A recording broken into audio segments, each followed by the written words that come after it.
نور الدین زنگی کی موت نے سلطنت اسلامیہ کو تاریخ کے سب سے بڑے خطرے میں ڈال دیا تھا۔ اس خطرے کا سب سے زیادہ خطرناک پہلو یہ تھا کہ اپنے ہی امیر اور وزیر صلیبیوں کے دست راست اور اسلام کے دشمن ہو گئے تھے۔ مصر کے اندرونی حالات ابھی پوری طرح نہیں سنبھلے تھے۔ صلاح الدین ایوبی مصر سے نہیں نکل سکتے تھے۔ ایسے حالات میں وہ یہی کر سکتے تھے کہ سلطنت اسلامیہ کے دفاع کا ارادہ دل سے نکال دیں اور صرف مصر کے دفاع کو مضبوط رکھیں۔ لیکن میرا یہ دوست ذرا بھر نہ گھبرایا۔ اس ضمن میں میرے ساتھ بات کرتے ہوئے انہوں نے کہا، اگر میں اسلام کی پاسبانی سے دستبردار ہو جاؤں تو روز محشر صلیبیوں کے ساتھ اٹھایا جاؤں گا۔ اسلام کی پاسبانی اور فروغ کو وہ فرمان خداوندی سمجھتے تھے۔ انہوں نے اپنے آپ کو کبھی حاکم یا حکمران نہیں سمجھا۔ مجھے صلاح الدین ایوبی کی نوجوانی بھی یاد ہے جب وہ پوری طرح عیش و عشرت میں ڈوب گئے تھے۔ وہ شراب بھی پیتے اور رقص و سرود کا دل دادا بھی تھے۔ موسیقی اور رقص کی باریکیوں اور گہرائیوں کو سمجھتے اور نسوانی حسن کو دل کھول کر خراج تحسین پیش کرتے اور تعیش کے لیے حسین ترین لڑکی کا انتخاب کرتے تھے۔ کبھی کسی کے وہم و گمان میں بھی نہیں آیا تھا کہ یہ نوجوان چند ہی سال بعد اسلام کا سب سے بڑا علمبردار اور اسلام کے دشمنوں کے لیے برق اور طوفان بن جائے گا۔ اپنے چچا کے ساتھ وہ صلیبیوں کے خلاف پہلے ہی مارکے میں گئے تو انہوں نے سب کو حیران کر دیا، اور جب وہ اس مارکے سے واپس آئے تو انہوں نے پہلا کام یہ کیا کہ عیش و عشرت پر لعنت بھیجی اور اپنی زندگی اسلام کے لیے وقف کر دی۔ انہوں نے قوم کو اور اپنی فوج کو یہ نعرہ دیا کہ سلطنت اسلامیہ کی کوئی سرحد نہیں۔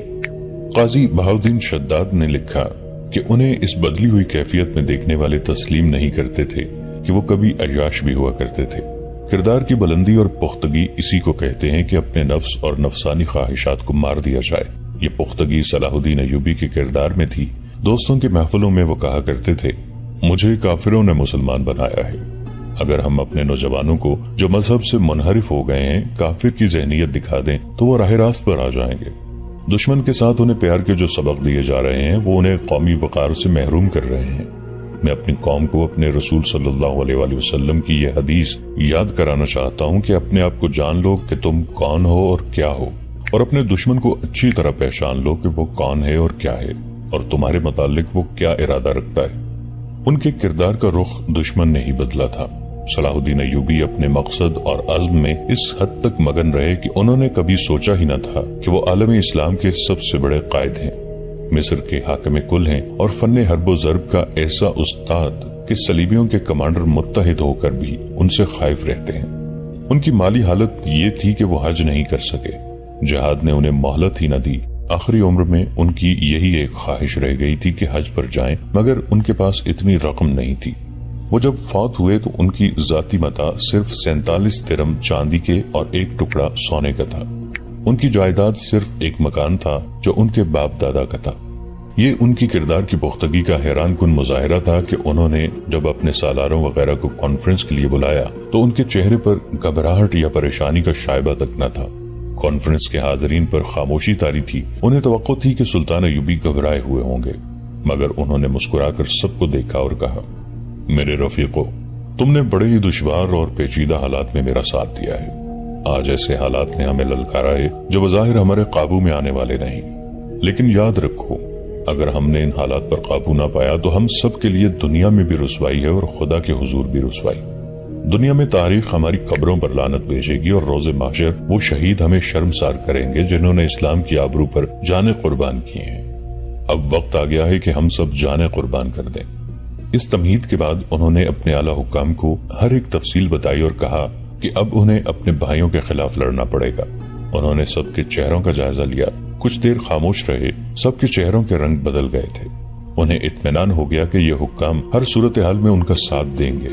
انہوں نے کہا، میرا پہلا اقدام یہ ہے کہ میں اپنی خود مختاری کا اعلان کرتا ہوں۔ میں اب مرکزی خلافت کا پابند نہیں رہنا چاہتا، لیکن میں یہ اعلان تم سب کی اجازت کے بغیر نہیں کروں گا۔ مجھے اجازت دینے یا نہ دینے سے پہلے 1-2 پہلوؤں پر غور کرو۔ ایک یہ کہ خلافت عملاً ختم ہو چکی ہے۔ جیسا کہ میں نے تمہیں بتایا کہ خلیفہ 11 سال کا بچہ ہے، اس پر 3-4 عمرا نے قبضہ کر رکھا ہے۔ یہ عمرا صلیبیوں کے دوست ہیں، لہٰذا آپ کو یہ بات سمجھنے میں دیر نہیں لگنی چاہیے کہ خلافت صلیبیوں کی گود میں چلی گئی ہے۔ اب ہماری ٹکر خلافت کے خلاف ہے۔ اگر تم خود مختار اور آزاد نہیں ہوتے تو تمہیں خلیفہ کے حکم ماننے پڑیں گے، اور یہ حکم سلطنت اسلامیہ کے لیے تباہ کن ہوں گے۔ کیا ان حالات میں یہ اقدام صحیح نہیں ہوگا کہ میں مصر کو خلافت سے آزاد کر دوں اور اس کے بعد تمہارا ہر قدم ایسا آزادانہ ہو جو اسلام کی بقا کے لیے ضروری ہو؟ کیا آپ خلافت کے خلاف کارروائی کرنا چاہتے ہیں؟ ایک سالار نے پوچھا۔ میں نے ابھی فیصلہ نہیں کیا، سلطان ایوبی نے جواب دیا۔ کل پرسوں تک میرے وہ ایلچی واپس آ جائیں گے جنہیں میں نے عمرہ کی طرف بھیج رکھا ہے۔ اگر مجھے جنگی کارروائی کا فیصلہ کرنا پڑا تو ہرگز نہیں کروں گا۔ اب مصر کو خود مختار مملکت قرار دے دیں۔ ایک حاکم نے کہا، ہم 11 سال کے بچے کو خلیفہ تسلیم نہیں کر سکتے، تو کیا تم سب مجھے سلطان مصر تسلیم کرو گے؟ سلطان صلاح الدین ایوبی نے پوچھا۔ تمام حاضرین نے بیک زبان کہا کہ وہ انہیں سلطان مصر تسلیم کرتے ہیں۔ سلطان ایوبی نے اسی وقت خود مختاری کا اعلان کر دیا اور مصر کو آزاد مملکت قرار دے دیا۔ اس اعلان کے ساتھ ہی انہیں اسی وقت قانون کے مطابق سلطان کا خطاب مل گیا۔ میں امت رسول صلی اللہ علیہ وآلہ وسلم کا نہیں، میدان جنگ کا بادشاہ ہوں، سلطان ایوبی نے کہا۔ تم نے دیکھا ہے کہ میں صلیبیوں کے لشکر کے درمیان گھومتا پھرتا رہتا ہوں۔ میں نے 10 جانبازوں سے 10 ہزار لشکروں کو تہوبالا کیا ہے، مگر اپنے بھائیوں کے خلاف جنگ کی سوچتا ہوں تو تمام جنگی چالیں ذہن سے نکل جاتی ہیں۔ میری تلوار نیام سے باہر نہیں آتی۔ مجھے اور تم سب کو یہ دن بھی دیکھنا تھا کہ ہم آپس میں لڑیں اور صلیبی تماشا دیکھیں۔ یہ تماشا ہمیں دکھانا ہی پڑے گا سلطان محترم، ایک سالار نے کہا۔ اگر اپنے بھائیوں پر اپنے الفاظ کا اثر نہ ہو تو تلوار استعمال کرنی ہی پڑے گی۔ ہم میں سے کوئی بھی خلافت کی گدی کا خواہش مند نہیں۔ ہم جو کریں گے اسلام کی خاطر کریں گے، ذاتی مفاد کی خاطر نہیں۔ سلطان ایوبی نے اس سے پہلے 2 ایلچی دمشق، حلب، موصل اور 2-3 اور ریاستوں کے عمرہ کی طرف بھیج رکھے تھے۔ انہوں نے سب کو طویل پیغام بھیجا تھا جس میں انہوں نے سب کو صلیبی خطرے سے آگاہ کیا اور انہیں متحد ہونے کی تلقین کی تھی۔ وہ انہیں اسلامی وحدت کا قائل کرنا چاہتے تھے۔ دونوں ایلچی مایوس واپس آ گئے۔ کسی ایک بھی امیر نے ان کے پیغام کو قبول نہیں کیا تھا، بلکہ بعض نے مذاق اڑایا تھا۔ ایلچیوں نے سلطان ایوبی کو بتایا کہ وہ سب سے پہلے خلیفہ کے دربار میں گئے تھے۔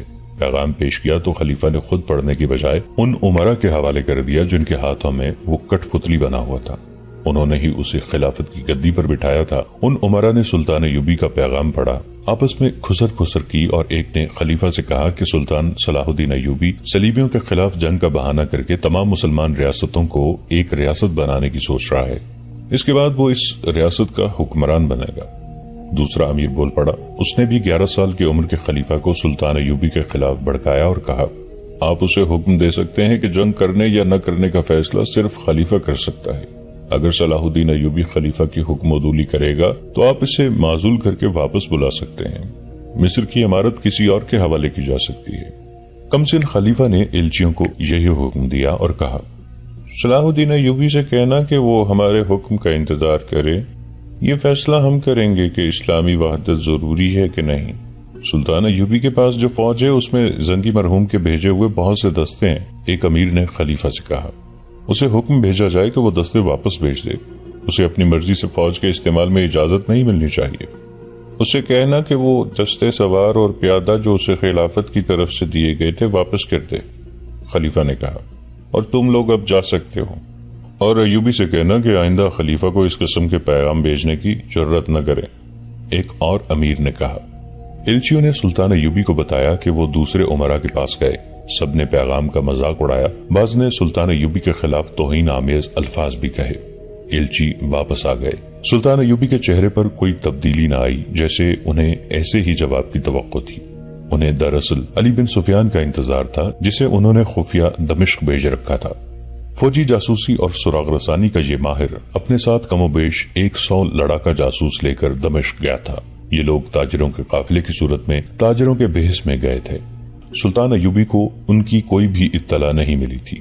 نور الدین زنگی کی وفات کی اطلاع کے فوراً بعد سلطان ایوبی کو یہ اطلاع ملی کہ امیروں نے خود مختاری کا اعلان کر دیا ہے۔ یہ اعلان بھیجنے والا کوئی معمولی سا انسان نہیں تھا، بلکہ نور الدین زنگی کی بیوی تھی جو نئے خلیفہ کی ماں تھی۔ اس نے خفیہ طور پر اپنا ایک قاصد قاہرہ کی طرف دوڑا دیا تھا۔ اس نے سلطان ایوبی کو وہی حالات بتائے جو زنگی کی وفات کے بعد وہاں پیدا ہو گئے تھے۔ اس نے سلطان ایوبی کو کہلا بھیجا تھا، اب اسلام کی آبرو آپ کے ہاتھ میں ہے۔ میرے کمسن بیٹے کو خلافت پر بٹھا دیا گیا ہے۔ لوگ میرا احترام کرنے لگے ہیں کیونکہ میں خلیفہ کی ماں ہوں۔ وہ سمجھتے ہیں کہ میں خوش قسمت ماں ہوں، مگر میرا دل خون کے آنسو رو رہا ہے۔ میرے بیٹے کو خلیفہ نہیں بنایا گیا بلکہ مجھ سے بیٹا چھین لیا گیا ہے۔ سیف الدین امیر موصل نے اور دوسرے تمام امیروں نے میرے بیٹے کے گرد گھیرا ڈال لیا ہے۔ میرے خاوند کے بھتیجوں نے بھی خود مختاری کا اعلان کر دیا ہے۔ اگر ان امیروں کا آپس میں اتحاد ہوتا تو میں اتنی پریشان نہ ہوتی۔ یہ سب ایک دوسرے کے دشمن ہو گئے ہیں۔ اگر آپ کہیں تو میں اپنے ہاتھوں اپنے بیٹے کو قتل کر دوں، لیکن اس کے نتائج سے ڈرتی ہوں۔ آپ آ جائیں، یہ آپ بہتر سمجھتے ہیں کہ آپ کس طرح آئیں گے اور کیا کریں گے۔ میں آپ کے نتائج سے ڈرتی ہوں۔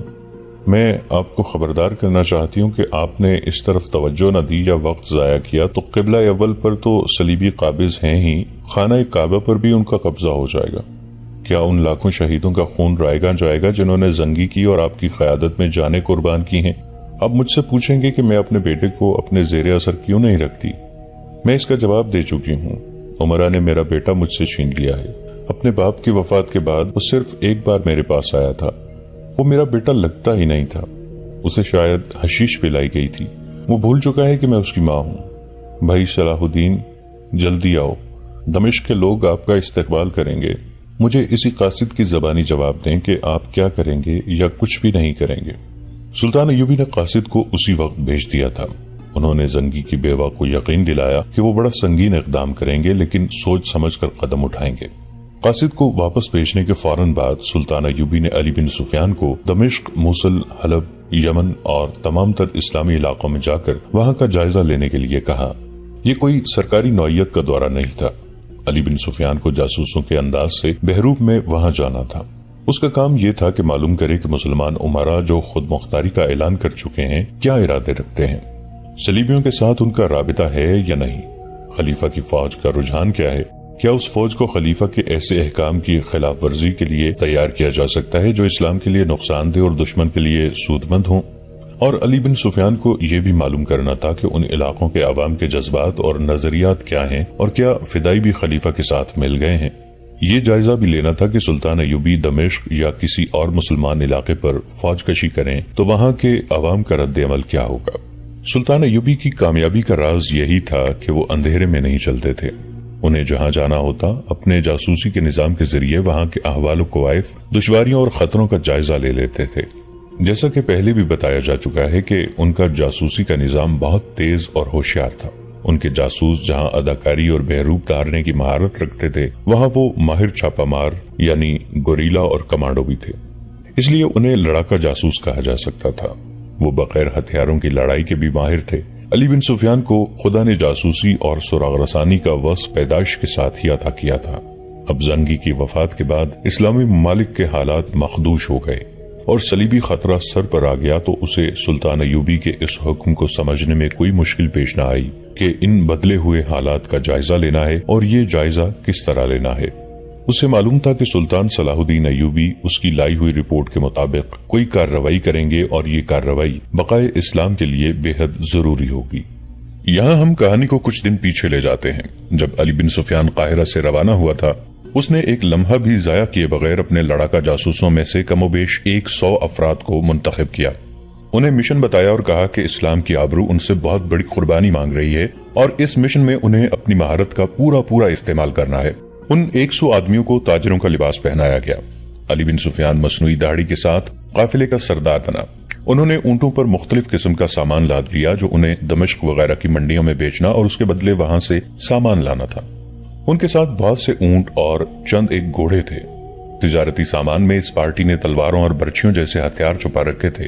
اس میں آتشگیر مادہ بھی تھا اور آگ لگانے کا دیگر سامان بھی۔ یہ قافلہ رات کے وقت قاہرہ سے روانہ ہوا اور طلوع سحر تک بہت دور نکل گیا۔ کچھ دیر آرام کر کے قافلہ پھر روانہ ہوا۔ علی بن سفیان بہت جلدی منزل پر پہنچنا چاہتا تھا۔ سورج غروب ہو گیا تو بھی اس نے قافلے کو نہ روکا۔ رات خاصی گزر چکی تھی جب ایک بڑی موزوں جگہ آ گئی۔